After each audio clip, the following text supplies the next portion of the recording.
दोस्तों आप मान लीजिए आरटीए या फिर डब्ल्यूएफएम या फिर एमआईएस में आप काम कर रहे होंगे और आपको एक डेटा दिया गया होगा जो है agent performance data, agent performance raw. उसमें से आपको कुछ समरी डेटा बनाना है। तो दोस्तों आप कैसे करेंगे उस बारे में आज इस टॉपिक में दिखाऊंगा। इस एक्सेल के इस वीडियो में आज मैं वही आपको दिखाने वाला हूँ, कैसे वो करते हैं, क्या जाता है। ठीक है, तो दोस्तों इससे पहले मैं आपको स्वागत करूँ मेरे चैनल में, एमआईएस एक्सेल चैनल में, जहाँ पर आप एमआईएस रिलेटेड वर्क यहाँ पे देख सकते हैं, related to Excel, Access, Power BI, like that.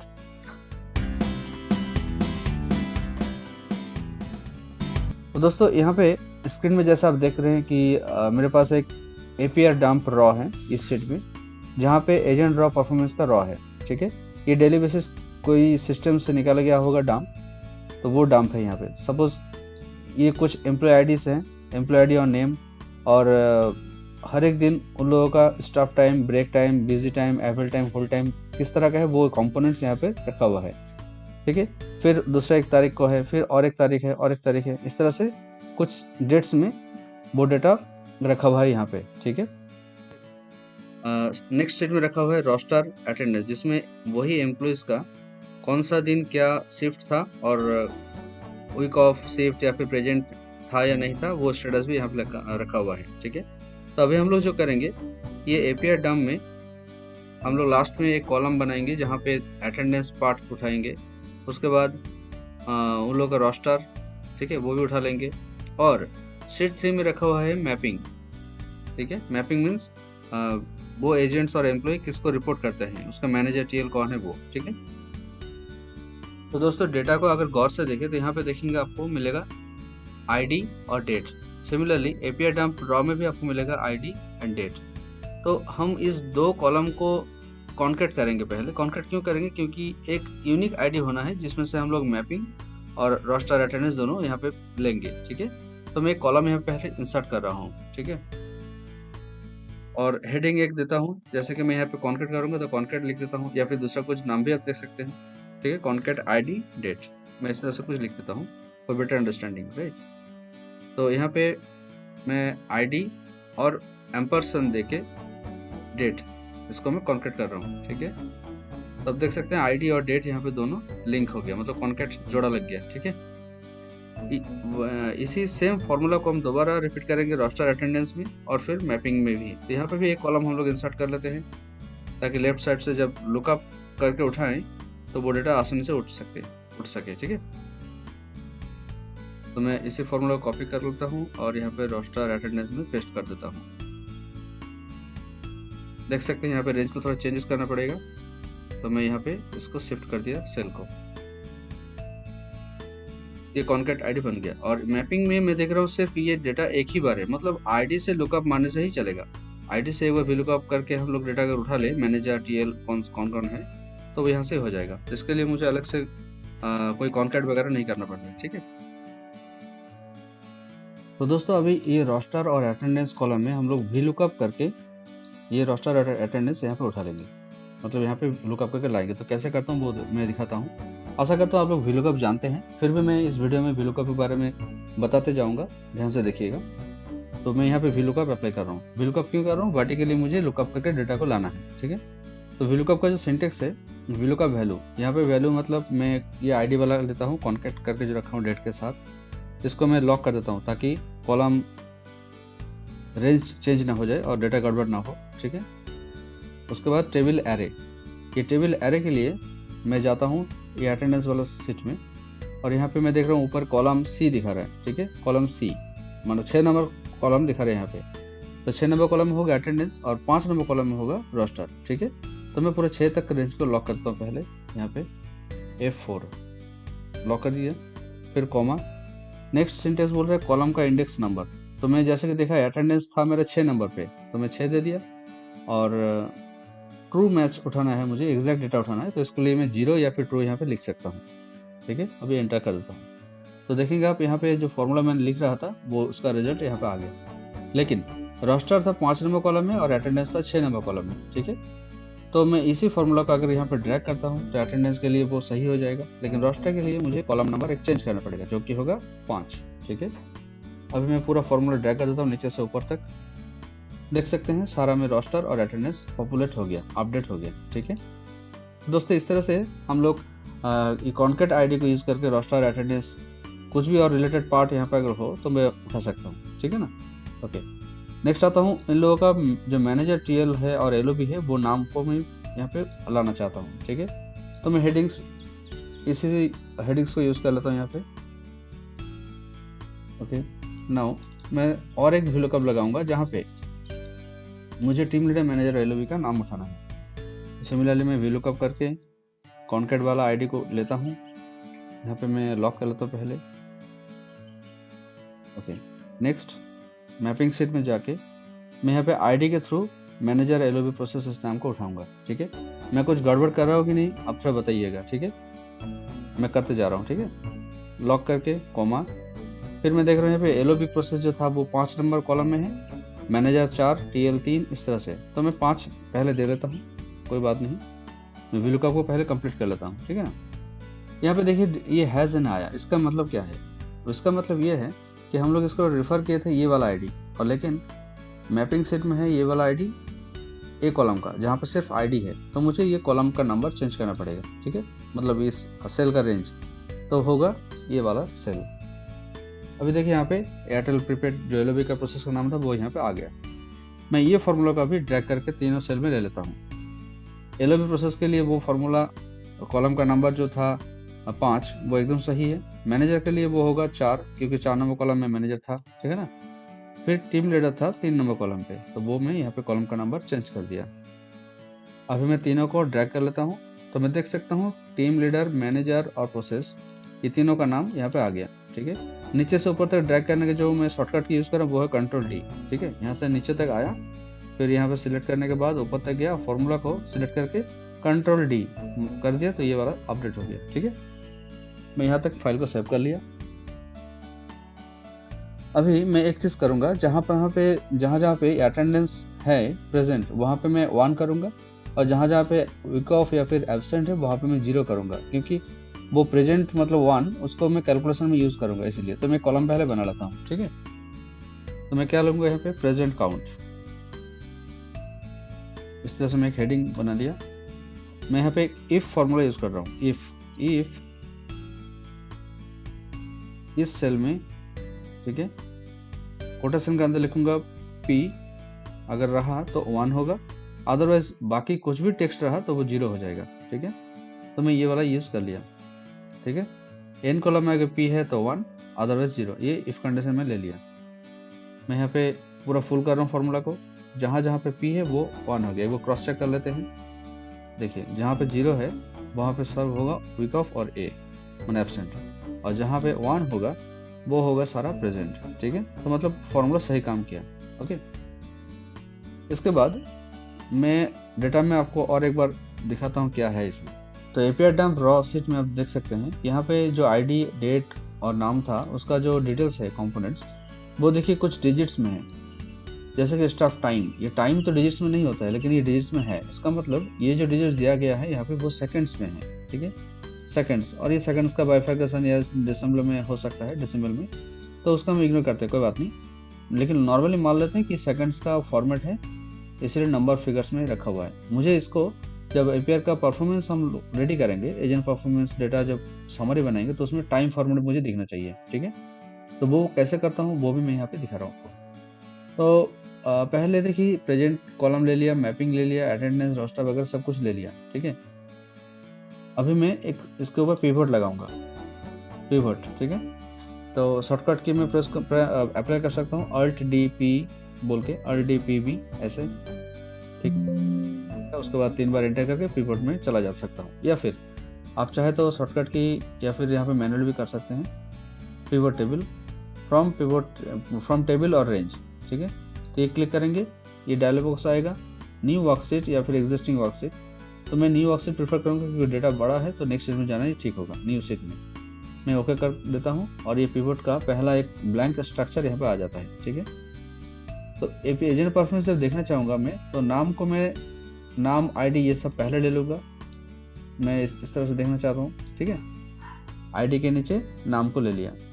अभी मैं यहाँ पे पिवट टेबल ऑप्शन में जाके पहले इसको कर लूँगा क्लासिक, डिस्प्ले में जाके क्लासिक। इसमें क्या होगा, कि जब आप ये जो लेफ्ट साइड में देखिए ऊपर हेडिंग रो लेवल दिखा रहा है, फिर आईडी, उसके नीचे नाम दिखा रहा है ना, तो ये सब ठीक हो जाएगा इस तरह से।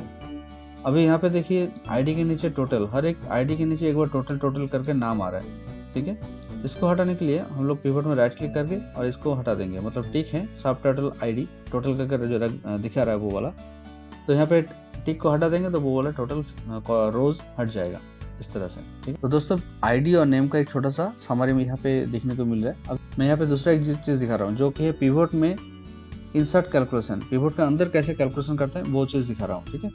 तो जाएंगे आप पिवट टेबल एनालाइज, जब भी आप पिवट में माउस को रखेंगे तो ये वाला दो टैब हाईलाइट होगा, डिजाइन और एक पिवट टेबल एनालाइज।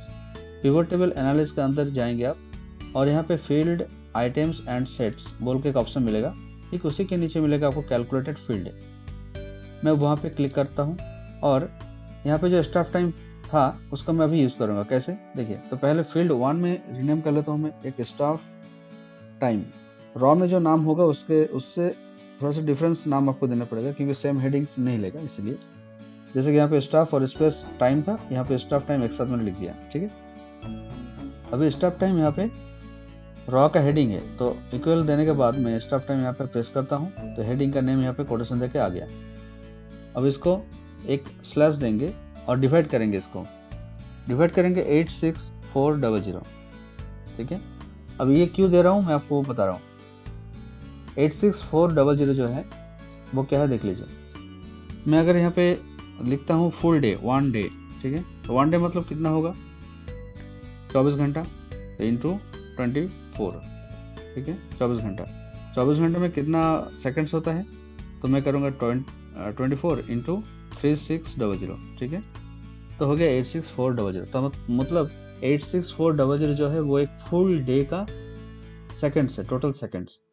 तो टाइम को हम लोग सेकंड से डिवाइड करेंगे तो ही मिलेगा कितना सेकंड्स या फिर कितना घंटा कितना मिनट हुआ, तो वो चीज़ लाने के लिए हम लोग इसको डिवाइड करेंगे इस तरह से, ठीक है। तो वही चीज़ मैंने यहाँ पे फॉर्मुलेटेड सेल में किया, ठीक है, इंसर्ट कैलकुलेटेड फील्ड या फिर पिवट टेबल एनालाइज के अंदर। तो यहाँ पे मैं फिर से एक बार जाता हूँ आपको दिखाने के लिए। स्टाफ टाइम मैंने डिवाइड किया 86400 देके, जैसे मैंने यहाँ पे ओके किया तो ये वाला फील्ड यहाँ पे ऐड हो गया। मैं इसको थोड़ा राइट क्लिक करके वैल्यू फील्ड सेटिंग्स में जाऊँगा और इसको रीनेम कर लूँगा, जैसे शाम ऑफ शाम हुआ है, ठीक है, ओके, ऐसे हो गया स्टाफ टाइम। तो देखिए यहाँ पे फॉर्मेट लेकिन अभी तक पूरा अप्लाई हुआ नहीं है, ठीक है। तो मैं इसको फिर से एक बार जाता हूँ वैल्यू फील्ड सेटिंग्स में, फिर यहाँ पे नंबर फॉर्मेट जाऊँगा, नंबर फॉर्मेट, फिर यहाँ पे कस्टम्स और वहाँ पे मैं सिलेक्ट करूँगा ये वाला ऑप्शंस को, ठीक है, आवर मिनट सेकंड्स, ये जो ब्रैकेट दिया हुआ है ये वाला, इसको मैं क्यों यूज़ करता हूँ वो भी मैं आपको दिखा देता हूँ, ठीक है। जैसे कि मान लीजिए आपके पास है 26 घंटा, सपोज इस तरह का कुछ घंटा और सेकंड्स में है आपके पास डेटा, ठीक है। अगर मैं ये कस्टम वाला सेल, इसे को मैं यहाँ पे कॉपी करके फिर से दिखा रहा हूँ आपको, मैं इसको कस्टम में जाके, ठीक है, मैं अगर ये ऊपर वाला सिलेक्ट करता हूँ सपोज ये वाला, तो क्या होगा 24 घंटा से 24 घंटा माइनस हो जा रहा है, उसके बाद जो बचा रहा वो आपका हो गया 2 घंटा, ठीक है। तो कस्टम में ये वाला फॉर्मेट यूज़ करने से ये वाला 24 आवर्स कट जाता है, उसके बाद रिमेनिंग पार्ट यहाँ पड़ा रहता है, ठीक है। लेकिन मैं अगर इसको यूज़ करता हूँ तो जितना घंटा है वो एक साथ कोलेटेड होकर रहेगा, बाकी मिनट सेकंड्स अलग से रहेगा, लाइक इस तरह से। तो जिस तरह से करने से क्या होगा 24 घंटे वाला पार्ट कट नहीं जाएगा, एक साथ पूरा टोटल होकर 26 घंटे दिखेगा, ठीक है। सिमिलरली अभी लेता हूँ मैं ब्रेक टाइम को मैं स्टाफ टाइम के नीचे रख देता हूँ और मैं देख सकता हूँ कि ब्रेक टाइम का भी फॉर्मेट दूसरा कुछ दिख रहा है, तो इसको भी हम लोग डायरेक्टली रॉ से नहीं ले सकते, तो मुझे फिर से वही इंसर्ट कैलकुलेटेड फील्ड ऑप्शन में जाके ब्रेक टाइम वाला एक दूसरा कॉलम बनाना पड़ेगा, ब्रेक टाइम, ठीक है। रॉ में ये ब्रेक टाइम स्पेस देके है, मैं यहाँ पे स्पेस बिना देके कर रहा हूँ। तो यहाँ पे ब्रेक टाइम और इसको डिवाइड करेंगे 86,400 से, ठीक है। यहाँ पे देखिए एरर दे रहा है क्या, there is a problem this formula, okay. ये डिवीजन वाला गलत मैंने यूज़ कर, मुझे यूज़ करना चाहिए ये वाला स्लैश, फ्रंट स्लैश, ठीक है, और ओके। अब ये करने के बाद मैं हेडिंग में क्लिक करता हूँ, रीनेम कर लेता हूँ। साम ऑफ ब्रेक टाइम जो है इसको सिर्फ ब्रेक टाइम लिखूंगा मैं, ठीक है। और नंबर फॉर्मेट में जाके कस्टम्स, और मैं यहाँ पे यूज़ करने वाला हूँ ये bracket our minute seconds. Okay okay, तो यहाँ पे भी देख सकता हूँ मैं टाइम फॉर्मेट अप्लाई हो गया और सही तरह से डाटा आ गया।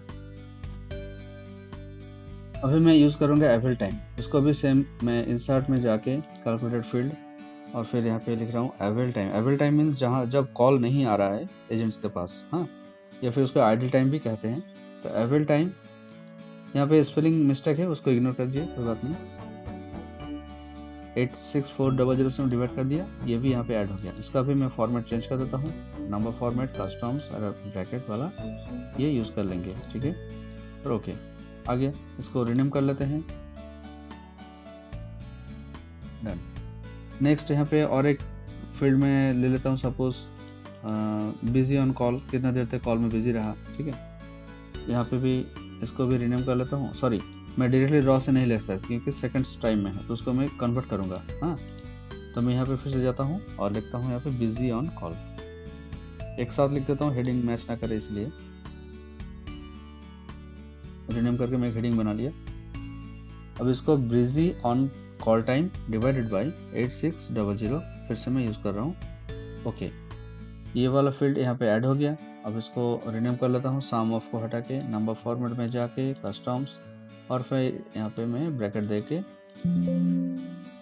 पिवट टेबल का नाम ऑलरेडी यहाँ पे है इसलिए नहीं होगा, तो इसको थोड़ा रिनेम करना पड़ेगा। सपोज एक स्पेस दे देता हूँ, तो ये वाला ऐड हो गया, बिजी ऑन कॉल, आपका हेडिंग ऐड हो गया, ठीक है।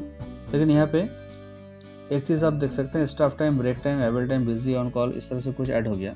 बाकी और अगर कुछ ज़रूरत पड़े आपको तो वो ले सकते हैं यहाँ पे, ठीक है। तो देखिए यहाँ पे एजेंट्स का डिटेल्स आपको हो गया पूरा साम, मतलब जितना भी काम किए हैं, जितना दिन काम किए हैं उसका पूरा total staff time, total break time, total every time, busy time, सब कुछ दिखा रहा है ना। अभी मैं अगर यहाँ पे डेट ले लूँ, सपोज मैं यहाँ पे डेट हिसाब से देखना चाहता हूँ कि कौन सा डेट को कितना हुआ है, तो मैं यहाँ पे नीचे डेट को ले लेता हूँ, ठीक है। अभी ये मार्च टोटल जो दिखा रहा है, और यहाँ पे आईडी, मार्च टोटल, डेट, नेम, ऐसा हो गया। लेकिन मैं सिर्फ डेट लिया, लेकिन यहाँ मार्च मतलब मंथ और डेट यहाँ पे स्प्लिट हो गया। ये होता है ग्रुप के वजह से। यहाँ पे अनग्रुप कर देंगे तो ये वाला सिर्फ डेट में कन्वर्ट हो जाएगा। अब ये टोटल रो को हटाने के लिए मैंने बताया था, सब टोटल डेट जो टिक किया हुआ है उसको हटा देने के लिए, तो हटा देने से ये वाला समरी आ जाता है, ठीक है। अब यहाँ पे एक चीज़ गौर कीजिएगा, पीयू शाह का नाम डेट वाइज बार बार रिपीट है, लेकिन उसका आईडी सिर्फ एक बार दिख रहा है, उसके बाद ब्लैंक है। तो मैं अगर इसको फुल करना चाहूँ तो मुझे रिपीट वाला ऑप्शन यूज़ करना पड़ेगा। जैसे कि मैं आईडी हेडिंग में डबल क्लिक कर रहा हूँ, फिर लेआउट और प्रिंट ऑप्शन में जाके मैं यहाँ पे रिपीट आइटम लेवल्स इसको टिक करूँगा और फिर ओके। तो इसमें क्या होगा, ये रिपीट वाला आइटम फुल हो जाएगा। देख सकते हैं आप, इसके नाम के अगेंस्ट में इसका आईडी फुल हो गया। फिर दूसरा नाम जब शुरू हो रहा है, दूसरा आईडी यहाँ पे फुल होना शुरू हो गया, है ना। इस तरह से ब्लैंक वाला सेल्स ऑटोमेटिकली फिल हो गया, एक डेटाबेस की तरह ही, है ना। मैं यहाँ पूरा अलाइनमेंट कर लेता हूँ सेंटर, ठीक है, देखने में आसान सुविधा होता है। अच्छा, तो दोस्तों यहाँ पे हम लोग अभी तक सीखे कि कैसे टाइम सेकंड्स को टाइम में कन्वर्ट करके यूज़ करते हैं, वो वाला। दोस्तों एक चीज़ मैं यहाँ पे आपको बताना चाहूँगा, जब डेट यहाँ पे मैंने रखा तो सही सही दिख रहा है, लेकिन जब मैं डेट को ऊपर देता हूँ तो ये टोटल होकर पूरा दिख रहा है, ठीक है। लेकिन मुझे अगर बताया जाए कि इन लोगों का एवरेज स्टाफ टाइम क्या है, मतलब मैं यूज़ करता हूँ, लॉगिन करता हूँ, हर डे कॉल लेता हूँ, एजेंट लोग कॉल लेते हैं, ठीक है ना। तो उसको मैं अगर बोलूँ कि तुम्हारा एवरेज लॉगिन कितना चल रहा है, तो मैं यहाँ पे इस डेटा से नहीं बता सकता, क्योंकि यहाँ पे दिखा 92 सेकेंड्स, 92 घंटा, 9 घंटा, 18 घंटा, 55 घंटा, तो ये इलॉजिकल लग रहा है ना। तो इसको हम लोग सही कर सकते हैं कैसे, अगर मैं इसको एवरेज कर दूँ, यहाँ पे देखता हूँ एवरेज करने से होगा, लेकिन वो डेटा थोड़ा गलत होगा। देखिए यहाँ पे भी 92 ही दिख रहा है और 55 ही दिख रहा है, क्योंकि मुझे यहाँ पे देखना होगा कि मैं जिस दिन प्रेजेंट था उस दिन का ही सिर्फ एवरेज होगा, बाकी दिन का नेग्लिजिबल करना होगा, है ना, इग्नोर करना पड़ेगा बाकी दिन को, जैसे कि एब्सेंट और वीक ऑफ डे का। तो वो मैं यहाँ पे कैसे यूज़ कर सकता हूँ, वो मैं अभी दिखा रहा हूँ। तो हम लोग सीधा पिवोट का जो इंसर्ट कैलकुलेटेड फील्ड था वहाँ पे जाएंगे, और यहाँ पे स्टाफ टाइम को चूज़ करता हूँ पहले, और ये जो कैलकुलेशन था स्टाफ टाइम 86000 है ना, 86400, इसको मैं ब्रैकेट देता हूँ और एक बाहर, और मैं यहाँ पे अभी इसको फिर से डिवाइड करूँगा प्रेजेंट कॉलम के साथ, मतलब जिस दिन प्रेजेंट था उसी के साथ ही डिवाइड होगा। तो मेरे डेटा में प्रेजेंट का कॉलम था ये वाला प्रेजेंट काउंट, इसको मैं इंसर्ट कर रहा हूँ, ठीक है, यहाँ पे ले लिया। अभी मैं ओके कर देता हूँ या फिर मॉडिफाइड ओके करने से ही यहाँ पर देखिए एवरेज में कन्वर्ट हो गया ये वाला, ठीक है। तो अभी मैं बोल सकता हूँ कि मैं हर रोज लगभग या एवरेज 8 घंटा 20 मिनट लॉगिन करता हूँ, राइट, लॉजिकल लग रहा है, right okay. Now break time को भी इस तरह से हम लोग थोड़ा करेक्शन कर लेंगे तो डेटा लॉजिकल लगेगा। यहाँ पे ब्रेक टाइम को मैं यहाँ पे करेक्शन कर लेता हूँ लॉजिकली दिखाने के लिए। प्रेजेंट काउंट यहाँ पे मैं फिर से इंसर्ट कर देता हूँ और ओके, यहाँ पे भी कन्वर्ट हो गया। एवरेज टाइम को भी कर लेता हूँ। थोड़ा सा पेशेंस बना के रखिए क्योंकि हर एक चीज़ बहुत इंपॉर्टेंट है। यहाँ पे एक चीज़ कहीं पे अगर स्किप कर दी या फिर नहीं करे तो डेटा को आप सही से प्रेजेंट नहीं कर पाएंगे, गलत लगेगा आपको, है ना। तो ध्यान से देखिएगा। प्रेजेंट काउंट यहाँ पे ले लिया, ये भी ठीक हो गया। अब बिजी ऑन कॉल को मैं ठीक करूँगा। अभी बिजी ऑन कॉल जितना देर तक वो बात कर रहे थे कस्टमर के साथ, ठीक है, ये मैंने यहाँ पे ले लिया। इसको भी प्रेजेंट काउंट से डिवाइड कर देता हूँ, ओके। नाउ मैं देख सकता हूँ कि सारा चीज़ सही सही बोल रहे हैं, राइट। अगर मैं यहाँ पे डेट को फिर से ले लेता हूँ तो देखिए इसमें भी कोई गलती नहीं लग रहा है। हर दिन का जो ट्रांजेक्शन था वही सही सही दिख रहा है। अगर मैं डेट को हटा दूँ तो वो एवरेज बन जाता है, अगर मैं डेट को ले लेता हूँ तो डेट वाइज वो ट्रांजेक्शन बन जाता है, राइट। तो यहाँ पे देखिए पीयूष साहा का हैश डी बोल के कुछ एरर दिख रहा है। ये एरर क्या है मैं देख लेता हूँ। पीयूष साहा ये 4 तारीख को एरर दिख रहा है, तो मैं एपीआई डंप में जाके पीयूष साहा का नाम एक बार फिल्टर करता हूँ और फिर देखता हूँ मामला क्या है कि उसका डेटा ऐसे क्यों दिख रहा है। पीयूष साहा मैं देख सकता हूँ 4 तारीख को उसका कोई लॉगिन डिटेल्स नहीं था, एब्सेंट था और उसका प्रेजेंट भी 0 पे पड़ा है उसी के कारण, ठीक है। तो 0 होने के वजह से या फिर 0 डेटा अवेलेबल नहीं है, इसी के लिए वो हैश डीप या फिर ब्लैंक इस तरह का एरर आता है, ठीक है। इसको हम डेटा में इस तरह से अगर रख दें तो देखने में अच्छा नहीं लग रहा है। इसको हम ऑर्गेनाइज थोड़ा करना चाहते हैं। कैसे करें? पिवट में राइट क्लिक करेंगे, पिवट टेबल ऑप्शंस में जाएंगे और फिर यहाँ पे फॉर एरर वैल्यूज सो यहाँ पे करेंगे डबल डैश या फिर सिंगल डैश या फिर कुछ स्टार या फिर कुछ भी साइन जो हम देखना चाहेंगे। सपोज मैं डबल डैश देखना चाहता हूँ जहाँ पे एरर है और जहाँ पे एम्प्टी सेल रहेगा, ठीक है। तो मैं देख सकता हूँ वो सेल्स यहाँ पे डबल डैश देके रिप्लेस हो गया जो मैं एंट्री किया, ठीक है। अभी यहाँ पे डेटा सही लग रहा है, ठीक है। दोस्तों मैं अभी ऑक्यूपेंसी परसेंटेज यहाँ पे निकालना चाहूँगा कि या फिर नहीं देखने से भी होगा, मैं डायरेक्टली फार्मूला में यूज़ कर लूँगा, ठीक है। अभी ऑक्यूपेंसी का क्या फार्मूला है? ऑक्यूपेंसी का फार्मूला ये होगा, ऑक्यूपेंसी इसका परसेंटेज में अगर निकालना चाहूँ तो मुझे क्या क्या कंपोनेंट्स लेना पड़ेगा। एक है बिजी ऑन कॉल ये वाला, प्लस इसके साथ लेंगे अवेल टाइम, ठीक है, प्लस इसके साथ लेंगे होल्ड टाइम, ठीक है। तो busy on call plus hold ये कंपोनेंट रहेगा ऊपर। ये टोटल टॉक टाइम कस्टमर के साथ हुआ, ठीक है। और इसको हम डिवाइड करेंगे फिर से जस्ट इसके साथ अवेल टाइम को ऐड करके, ठीक है। तो एक्स्ट्रा क्या रहा ऊपर, मतलब न्यूमरेटर जो रहेगा वो होगा busy on call, talk time, ACW, hold time, ये सब। और नीचे जो रहता है बिजी ऑन कॉल मतलब टॉक टाइम, ACW, होल्ड और एवेल, ठीक है। तो इसको मैं फॉर्मूला भी यूज करूंगा ऑक्यूपेंसी फॉर्मूला निकालने के लिए, ठीक है। तो मैं जाता हूँ पिवट का इंसर्ट कैलकुलेटेड फील्ड ऑप्शन में और यहाँ पे मैं ऑक्यूपेंसी परसेंटेज लिख देता हूँ। फॉर्मूला में यूज़ करने वाला हूँ जैसा कि मैंने बताया अभी, बिजी ऑन कॉल। ACW यहाँ पे नहीं है तो मैं ACW नहीं ले रहा हूँ।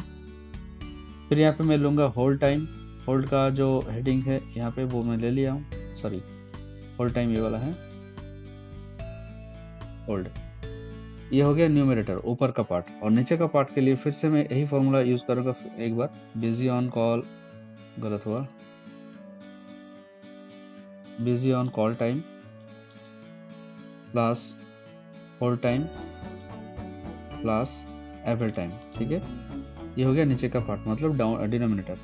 तो ओके करने के बाद मैं देखता हूँ ऑक्यूपेंसी का यहाँ पे डिटेल्स आ गया, लेकिन ये टाइम फॉर्मूला भी दिख रहा है, जरूर गलत है ये।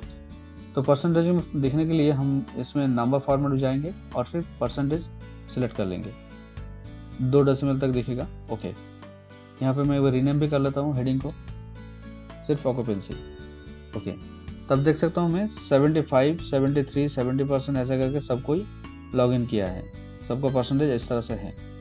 अब इसका सेम सबका दिख रहा है ऑक्यूपेंसी परसेंटेज। इसका कारण ये है कि रॉ में शायद इस तरह से ही है, इसलिए अगर मैं रॉ में कुछ चेंजेस करता हूँ, ठीक है, रॉ में कुछ अगर मैं चेंजेस करता हूँ, सपोज एग्जांपल मैं दिखा रहा हूँ ये रुपेश कुंभोकर का, यहाँ पे बिजी ऑन कॉल 13,974 है। इसको मैं दूसरा एक ब्रेक टाइम देता हूँ, सॉरी बिजी ऑन कॉल देता हूँ, और फिर इसको डेटा को आके यहाँ पे रिफ्रेश करता हूँ। तो रिफ्रेश करने से क्या होगा, रुपेश कुंभोकर का मैं पहले जाता हूँ, रुपेश कुंभोकर का डेटा है यहाँ पे है। मैंने 31 तारीख का चेंज किया डेटा, ठीक है, जहाँ पे दिखा रहा है 75.03%। अब मैं यहाँ पे रिफ्रेश करता हूँ, करने से मैं देखता हूँ यहाँ पे परसेंटेज चेंज हो गया 78.77। दैट मीन्स फार्मूला ठीक है, लेकिन यहाँ पे डेटा का जो रॉ इनपुट है वो इसी तरह से आया है बोल के सबका 75.03 दिख रहा है, ठीक है।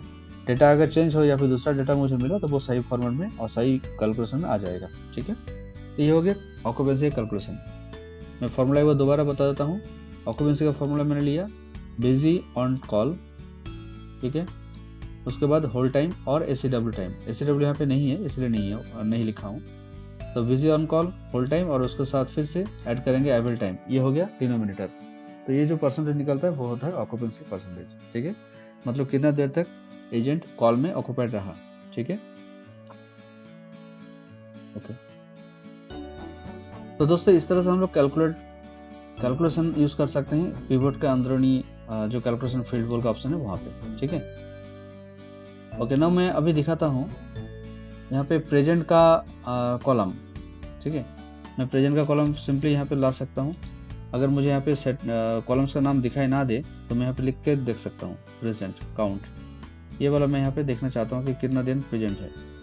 इसका भी फॉर्मेट आपको टाइम में दिख रहा है, मैं चेंज करूँगा इसको, फिर जाऊँगा नंबर फॉर्मेट और यहाँ पे नंबर और 1 सिंगल डिजिट में 1, ठीक है।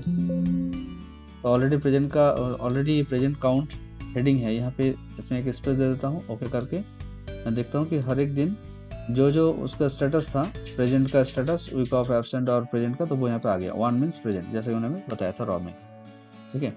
ये प्रेजेंट का काउंट हो गया। अगर डेट को मैं हटा देता हूँ तो यहाँ पे मैं देख सकता हूँ मैं कि अभिषेक दास प्रेजेंट था 14 दिन, राहुल बर्मन प्रेजेंट था 16 दिन, इस तरह से, ठीक है। मैं यहाँ पे मैनेजर का नाम टेल नाम भी लाना चाहता हूँ, तो मैनेजर में यहाँ पे टाइप करते ही हेडिंग मुझे मिल गया, मैं ऊपर दे देता हूँ मैनेजर ने, मतलब यहाँ पे, ठीक है, फिल्टर्स लेवल में। फिर मैं लाता हूँ टीएल का नाम, तो टीम लीडर यहाँ पे लिखा था हेडिंग, तो वो यहाँ पे ले लिया मैंने, मैनेजर के नीचे टीम लीडर। अब जैसे मैं यहाँ पे क्लिक करूँगा, मैं अगर सिलेक्ट मल्टीपल आइटम्स कर देता हूँ तो सारा सिलेक्ट होता है, ओके। अगर मैं इसको ना टिक करता हूँ तो कोई एक यहाँ पे सिलेक्ट कर सकते हैं, जैसे कि माइकल चटर्जी, ओके कर दिया हो तो सिर्फ माइकल चटर्जी डिटेल्स दिखा रहा है, मतलब उसका अंदर का जो माइकल चटर्जी के अंदर जो बंदे हैं, जो एजेंट्स हैं, उसका ही डिटेल्स यहाँ पे शो कर रहे हैं। मैं फिर से अगर विकास कुमार सिलेक्ट करूँ तो सिर्फ विकास का ही दिखाएगा, ठीक है, लेकिन मैं मल्टीपल सेलेक्शन करना चाहूँ तो वो नहीं हो पा रहा है। तो उसके लिए मुझे ये सिलेक्ट मल्टीपल आइटम्स को टिक करके रखना पड़ेगा, तब जाके मैं मल्टीपल टीम लीडर का नाम सेलेक्ट करके उन लोगों का एजेंट्स को डिटेल्स हम दे सकते हैं, ठीक है। तो इस तरह से ये फिल्टर का हम यूज़ करेंगे। तो जब पिवट बनाएंगे ये वाला को हम लोग टिक करके रखेंगे ताकि जो भी यूज़ करे उसके लिए आसान हो, ठीक है, ओके। इस तरह से नाम में भी और बाय डिफ़ॉल्ट लग गया है, कोई प्रॉब्लम नहीं है। डेट में देख लेता हूँ, ये भी सही है, और आईडी में भी सही है। एक चीज़ ध्यान रखिएगा, डेट में जब भी कोई डेटा बनाएंगे ना, ये ग्रुप और अनग्रुप ये दोनों चीज़ में ध्यान रखिएगा, क्योंकि अनग्रुप होने से data month, week, date, quarterly इस तरह से डिवाइड हो जाता है, सॉरी ग्रुप रहने से, तो उसको बराबर अनग्रुप रहना चाहिए। अनग्रुप मतलब सिंपली जो डेट फॉर्मेट है वो डेट फॉर्मेट में ही मैं देखना चाहता हूँ, इसीलिए तो अनग्रुप में रखना ठीक है ना।